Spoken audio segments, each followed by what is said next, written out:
Hello, welcome to my channel. Today we're looking into the disappearance of Elizabeth Eisel. She's been missing since September 1985. 23 years old, 5'3", 5'4", 115, 125 pounds, brown hair, green eyes, severe sight impairment, wore glasses and contacts.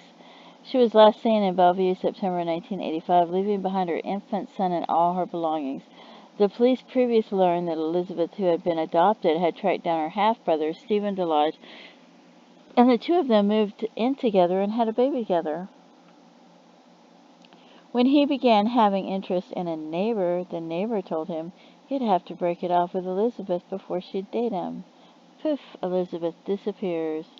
DeLoge and his new girlfriend soon leave town, abandoning Elizabeth's baby with a babysitter. Elizabeth wasn't reported missing until 1988. The police lost track of him until 2000 when they get a phone call from police in Wyoming.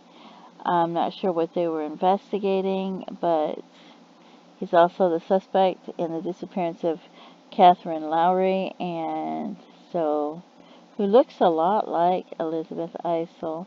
And then you see she went missing in 1985 and she was 23, and this girl goes missing in 1999. It's 14 years later, and she's only 3 years older than her. She's 5'2", 120, 130 pounds. Brown hair, blue eyes, all the way in Mississippi. Upper and lower dentures.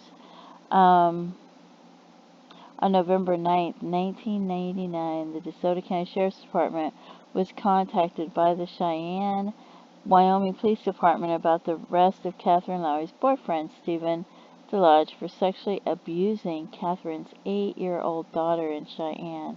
In the process of interviewing the daughter, Cheyenne police learned that the daughter and her 9-year-old brother hadn't seen their mother since February 2nd, 1999.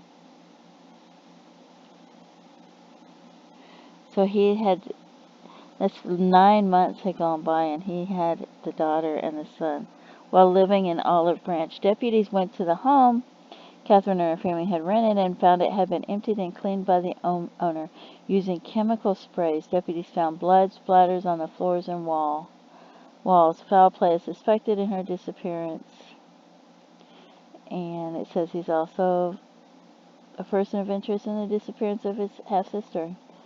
So, yeah, it sounds like she was definitely killed in the home if there's blood splatter everywhere, right? So, if she's killed in her home and he's a suspect, then we can suspect that when he finds somebody new that he's interested in and he had to get rid of her, that maybe he killed her and got rid of her and the baby to date somebody new. And this one says she was placed for adoption at birth. Her adopted mother and brother were killed in a car accident in 1981. 1981. So that was just 4 years before she went looking for him or found him. She began to show interest in locating her mother afterwards. She moved to California in the 1980s to live with a relative, and then she located her half-brother, Stephen Troy DeLoge, alias Sheldon Wright, VanHoute, I don't know how to pronounce that, who's her birth mother's son. He had a criminal record by the 1980s, and he was wanted on arson charges at the time he met her. They passed themselves off as a married couple, and she changed her name to Danielle DeLoge in 1982. She gave birth to a son in 1983. The three of them moved into an apartment complex near Main Street. Their relationship deteriorated shortly thereafter. Said she began dating another man, but I don't know because I read elsewhere that she didn't. She was just trying to leave him. I don't know. Authorities said the woman refused to date Stephen, so he had to end that relationship.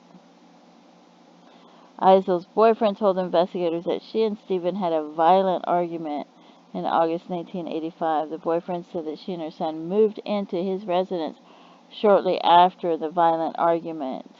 Eisel's boyfriend told authorities she had intended to end a relationship with Stephen after the Labor Day weekend. She was last seen in the Bellevue area sometime during September 1985. Stephen claimed that she left the vicinity and abandoned their child. She left all of her belongings and was never heard from again. Of course, that's what he's going to say.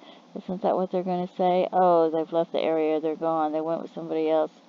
I don't know where they went.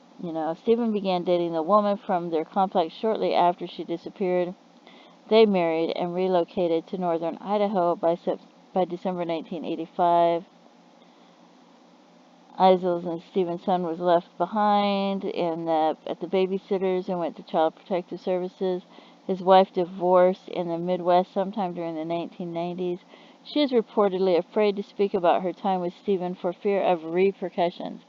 But it's been enough years now. I hope if she's still alive, I hope she starts speaking up so that the information will be out there and maybe it'll help solve the cases.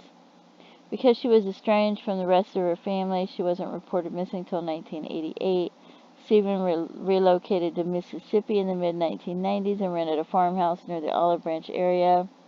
He became involved with Katherine Lowery, and her 2 children moved into his residence shortly after. She disappeared in 1999, never heard from again. He moved to Cheyenne, Wyoming with her children around the same time. In 2000, he was convicted of sexually abusing her daughter. So he took them and moved them from Mississippi to Wyoming. And he was sentenced to 6 life terms in prison. He remains a prime suspect in both the 2 cases, but he's never been charged with them. So, wow. Hopefully he never gets out. Anyway, please feel free to leave comments and let me know what your thoughts are.